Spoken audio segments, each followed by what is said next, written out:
खबर में शेयर करूँ मक़तूला निंगरी फातिमा की शुरुआती मेडिकल रिपोर्ट की कापी सिंध टीवी न्यूज़ हथ करे वरती है। शुरुआती मेडिकल रिपोर्ट से 8 डॉक्टरन की सही पिण थियल है। शुरुआती मेडिकल रिपोर्ट में मक़तूला फातिमा के पूरे जिस्म से तशद्दुद जा निशान हैं। अहम खबर में शेयर करूँ मक़तूला निंगरी फातिमा की शुरुआती रिपोर्ट जी कापी सिंध टीवी न्यूज़ हथ करे वरती है। शुरुआती मेडिकल रिपोर्ट से 8 डॉक्टरन की सही थियल हैं। शुरुआती मेडिकल रिपोर्ट में मक़तूला फातिमा के पूरे जिस्म से तशद्दुद जा निशान हैं। अहम खबर में शेयर कर रही हूँ मक़तूला निंगरी फातिमा फर्द की शुरुआती मेडिकल रिपोर्ट की कापी सिंध टीवी न्यूज़ हथ करे वरती है। शुरुआती मेडिकल रिपोर्ट से 8 डॉक्टरन की सही पिण थियल है। शुरुआती मेडिकल रिपोर्ट में मक़तूला फातिमा के पूरे जिस्म से तशद्दुद जा निशान हैं।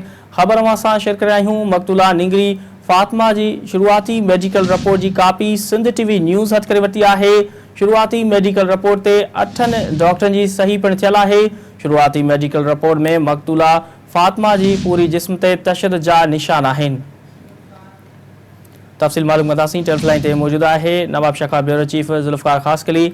जी ज़ुल्फ़िकार, मक़तूला निंगरी फातिमा की शुरुआती मेडिकल रिपोर्ट की कापी सिंध टीवी न्यूज़ हथ करे वरती है। इन बाबत आगाह कजो।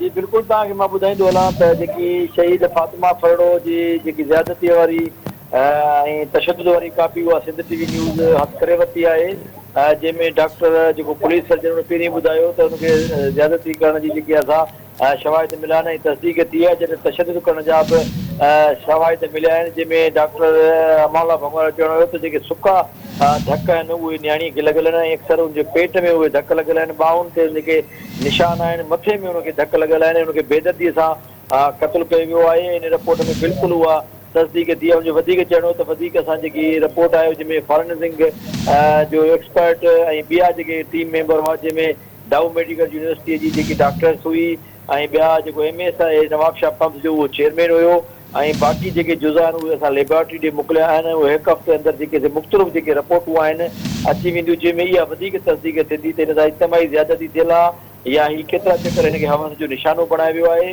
जॾहिं त ज़्यादती जी तस्दीक थियण खां पोइ जेकी ख़ैरपुर पुलिस आहे ऐं राणीपुर पुलिस आहे उहा वॾे तइदाद में जेको आहे राणीपुर पहुची वई आहे, जिते ॿुधायो पियो वञे त उन हवेलीअ खे सील करे उते जेके बि मर्द कमु कनि था उन्हनि जा DNA जुज़ा वरिता वेंदा, उन्हनि खे गिरफ़्तार कयो वेंदो ऐं अहिड़े तस्दीक थियण खां पोइ सिविल सोसाइटी तोड़े सॼी सिंध जा माण्हू सरापा एहतिजाज बणिजी विया आहिनि ऐं उते जेको आहे सो एहतिजाज बि करे रहिया आहिनि त इहे जेके जवाबदार आहिनि इन्हनि खे सख़्त खां सख़्त सज़ा ॾिनी वञे। जी अच्छा ज़ुल्फ़िकार ख़ासकरी साहब, इहो बि ॿुधाइजो त पुलिस आख़िर FIR में इहे जेके चाइल्ड लिबरेशन जेको आहे उन जा कलम छो नथी शामिल करे? आख़िर छा वजह आहे हिन पोयां?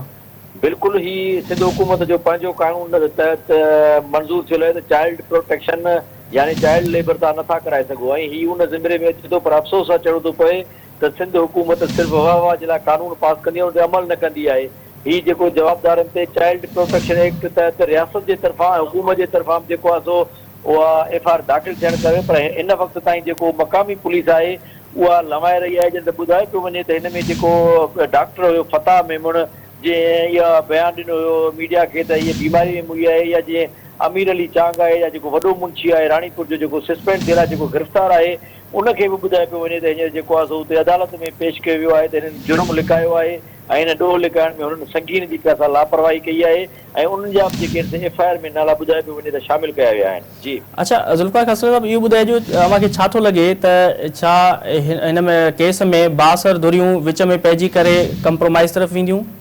बिल्कुलु, हिन में जेके बासर धुरियूं आहिनि उहे पहिरें ॾींहं खां वठी सरगर्म आहिनि। तव्हांखे मां ॿुधायां त जॾहिं पहिरें ॾींहुं न्याणीअ खे मौत करण जी तस्दीक थी ऐं हुनजे वारसनि खे बि घुरायो वियो त उन्हनि खे इहो चई चुप करायो वियो त कंहिं बि सूरत में तव्हां जेको आहे सो न तॾो कंदो न हिनजी जेको आहे सो तव्हां का मीडिया टाक कंदो या कंहिंखे ॿुधाईंदो, तव्हां इहो ॿुधाईंदो त हीअ जेकी छोकिरी आहे इहा बीमारीअ में मुई आहे। त बासर पहिरें ॾींहं खां वठी हिन केस खे ख़राबु करण जे लाइ हुनजे माण्हुनि ते, हुनजे वारसनि ते, हुनजे अमड़ ते, हुनजे ॻोठ वारनि ते सख़्त दबाव विझी रहिया आहिनि। पर सिंध जे मुख़्तलिफ़ शहरनि में सिविल सोसाइटी वकीलनि ऐं सहाफ़ियुनि तरफ़ां एहतिजाज खां पोइ बासर अंदरूनी तौर ते हिन केस खे ख़राबु करण ऐं तोड़े जेको हिन केस खे लोड़ण लाइ कोशिशूं करे रहिया आहिनि। अच्छा ज़ुल्फ़िकार खस्कर साहब इहो बि ॿुधाइजो त छा हिन केस में सिर्फ़ु जेको जंहिं रूम कमरे में वारदात थी आहे उनखे ई क्राइम सीन जे हिसाब सां सील कयो वियो आहे अव्हांखे नथो लॻे त हिन हवेली खे बि सील करणु खपे हा?